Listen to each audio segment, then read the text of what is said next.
Na edição da UFRJ em Vídeo dessa semana, você vai ver. Já decidiu o que fazer essa semana? O Circuito UFRJ traz os melhores eventos para você. Remover ou urbanizar as favelas? Como solucionar essa questão? Nunca é tarde para aprender. Diversas unidades da UFRJ se unem para oferecer o programa de alfabetização de jovens e adultos. Constrangimentos, humilhações e agressões verbais. Você já passou por isso no seu trabalho? Então não perca a nossa matéria sobre assédio moral. Agora, na UFRJ em Vídeo.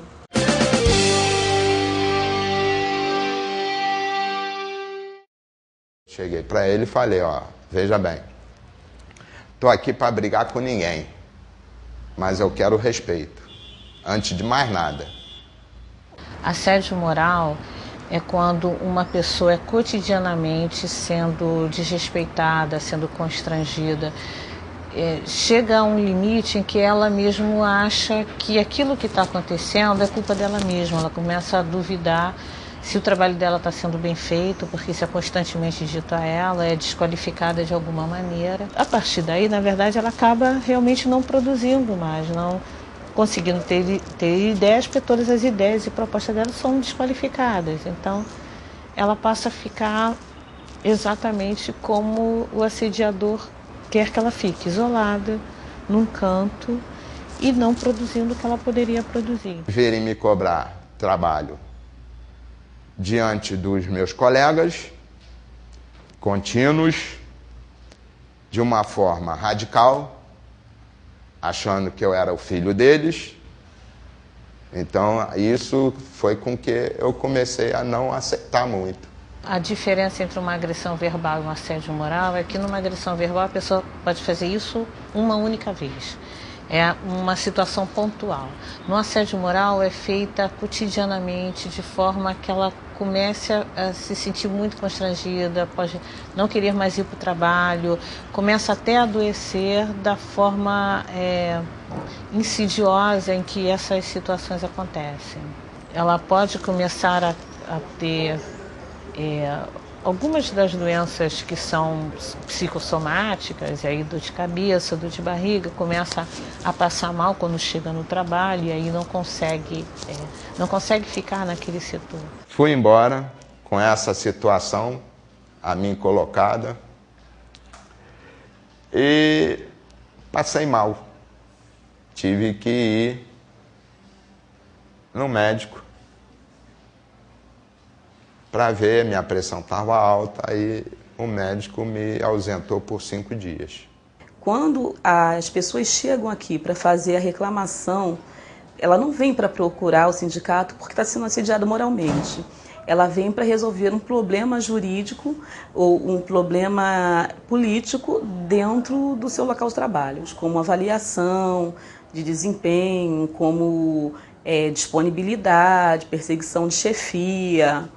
São mais ou menos dentro dessa linha os casos que a gente tem recebido aqui dentro do sindicato. Eu procurei sim o sindicato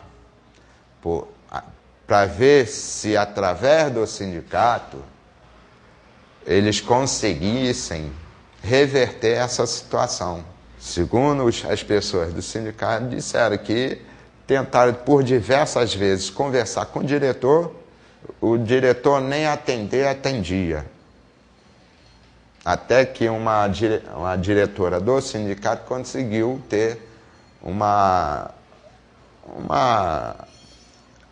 audiência com ele, conversou com ele e ele não retornou. Ele ainda chegou a falar que isso seria com o superintendente. Até então que o presidente do sindicato chegou para mim, Otário, tentamos de tudo que é forma. Não tem outro jeito a não ser entrar na justiça. Então vamos botar na justiça para ver o que uma pessoa de fora acha disso tudo. Ou seja, no caso é o juiz. A proteção em relação aos casos de assédio moral tem, em primeiro lugar, uma previsão internacional da Declaração dos Direitos do Homem, artigo 2, artigo 5º, não discriminação e não tratamento desumano e degradante. Esse é um primeiro, vamos dizer assim, um primeiro marco de proteção jurídica. Nós temos a Constituição Brasileira que no artigo 5, artigo 5º, que é o artigo que trata dos direitos fundamentais, também traz essa previsão de proteção à dignidade humana contra a discriminação e também vedando o tratamento desumano e degradante. Então você tem uma proteção constitucional. Você indo adiante, na CLT, Consolidação das Leis do Trabalho, você tem, no artigo que eu citei aqui, que foi o artigo 483, a situação em que o trabalhador pode considerar o contrato rescindido por justa causa do empregador se o empregador lhe tratar de forma com rigor excessivo, lhe ofender, entendeu? Então, esses assim seriam o que eu diria que são defesas jurídicas, fundamentos jurídicos para defesas em relação às questões de assédios morais. A sentença do juiz que a insubordinação houve, mas só que não foi uma insubordinação tão forte para que eles me punissem em 5 dias. Lutar contra o assédio moral, em resumo, é afirmar direitos históricos dos trabalhadores, direitos legais, constitucionais, direitos humanos. É uma luta de afirmação de direitos.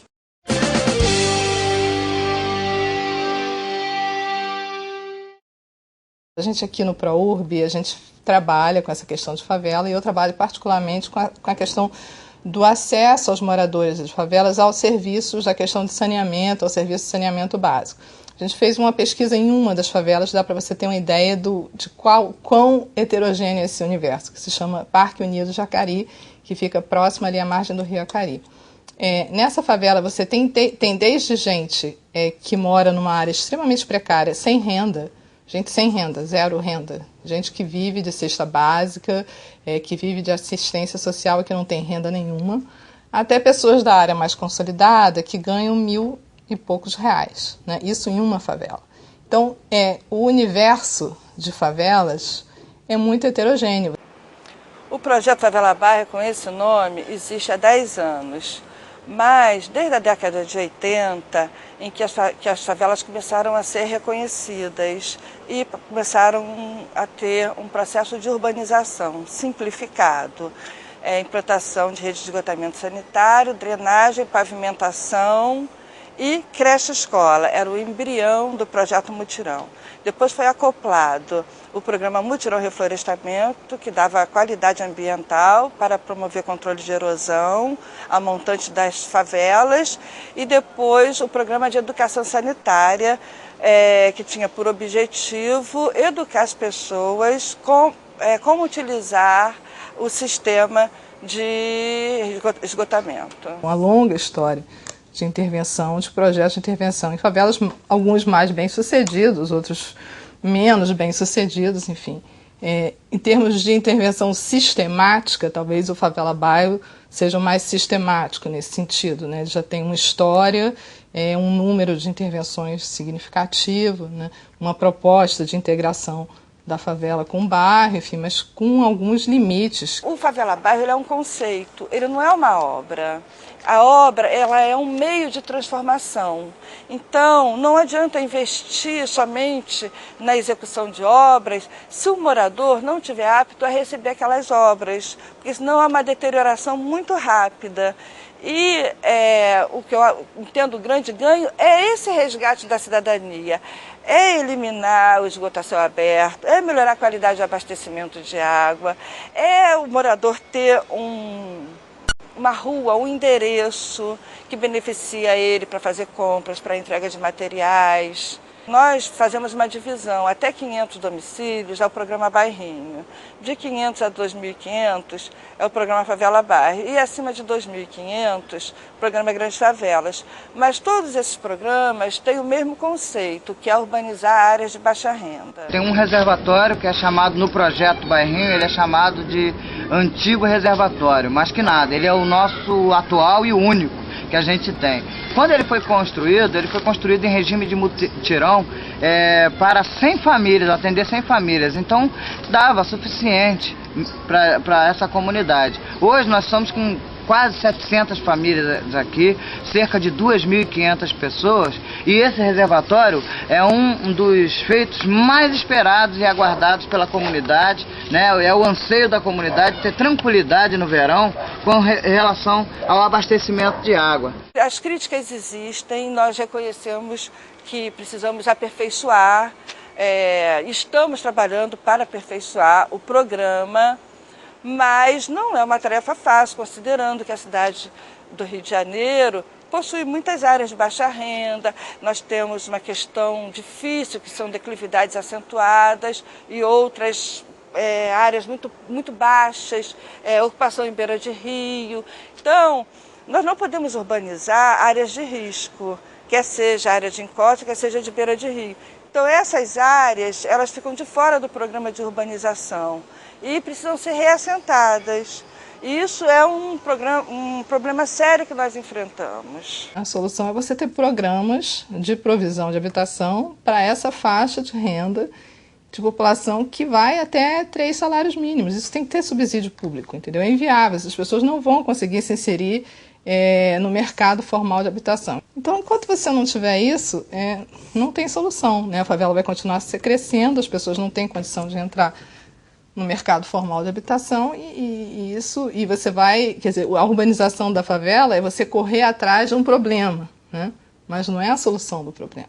Nós temos observado que há uma significativa melhoria na qualidade de vida dos moradores. No entanto, nós ainda temos algumas dificuldades, dentre elas o pós-obra, ou seja, transformar a favela em bairro popular é muito mais do que oferecer infraestrutura básica. Então, hoje, o nosso desafio é fazer com que os demais órgãos atuem como se fosse um bairro. Você, por exemplo, pegar alguns complexos, né, que estão sendo objeto da intervenção do PAC. Aí você tem a favela do Alemão, né, Pavãozinho, Rocinha, são favelas onde você já tem um conjunto de intervenções. A Rocinha tem intervenção desde a década de 80. Né? O Alemão, você já teve algumas intervenções de programa Favela Bairro, você teve programas de infraestrutura de saneamento, você já teve uma série de intervenções nas favelas e continua um problema e elas continuam crescendo. Né? Então, quer dizer, eu acho que o PAC, quer dizer, você ter recursos para essas favelas, né?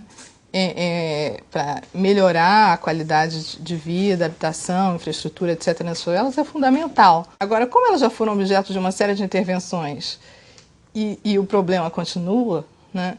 Então eu acho que isso tem que ser feito com muito, muito cuidado. Né? A definição do projeto, né? O que vai ser feito, né? O tipo de intervenção que vai ser realizada. Né? E isso só pode ter algum sucesso se for feito com a participação dos moradores.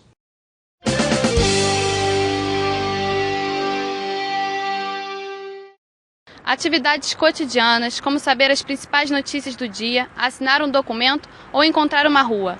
Essas são apenas algumas das dificuldades encontradas pelos analfabetos. O programa de alfabetização da UFRJ para jovens e adultos de espaços populares foi criado a partir de uma iniciativa da Pró-Reitoria de Extensão, que articulou algumas unidades da UFRJ, Escola de Serviço Social, Faculdade de Educação, Faculdade de Letras e Instituto de Matemática. Inicialmente no bairro da Maré e atualmente, em 2007, fora do nosso entorno, nós estamos com Parada de Lucas, com 2 turmas em Parada de Lucas, e dentro do campus da UFRJ nós temos 3 turmas, uma na Escola de Educação Física e uma turma dentro do anexo da PR5, aberta a qualquer pessoa que procure. E temos uma 3ª turma dentro da Vila Residencial da UFRJ. Eu fico bastante atenta ao contexto sociocultural deles, as questões de família, dos núcleos familiares, as preocupações que podem estar influenciando no processo de aprendizagem. O material didático do programa é produzido pela equipe do programa, professores, alfabetizadores. Além de fornecer esse material, o programa fornece para os alfabetizandos todo o material utilizado em sala de aula. Lápis, borracha, apontador, caneta. Você vê que um aluno começou sem saber pegar no lápis e hoje ele já consegue escrever o nome dele, consegue escrever o nome da filha dele, consegue já olhar, né, as palavras e eu sei ler isso, isso aqui junto com esse pedacinho, junto esse. Então é assim, é uma emoção muito grande. Aí faz foda a gente não saber ler. Aí devagar eu tô aprendendo, graças a Deus. Se você se interessou e quer participar do programa de alfabetização de jovens e adultos, é só ligar para 2598-9262.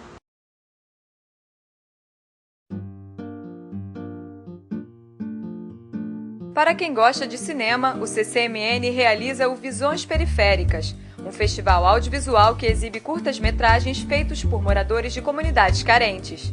A primeira parte do festival acontece dia 6 de setembro, às 3 da tarde, no Salão Nobre da Decania. A Escola de Serviço Social promove o ciclo de cinema 4x4, Polêmicas Contemporâneas na Tela. O objetivo é exibir e discutir filmes com assuntos polêmicos que estão presentes na vida profissional de um assistente social. O filme do dia 12 de setembro é A Outra História Americana e será exibido às 3 da tarde.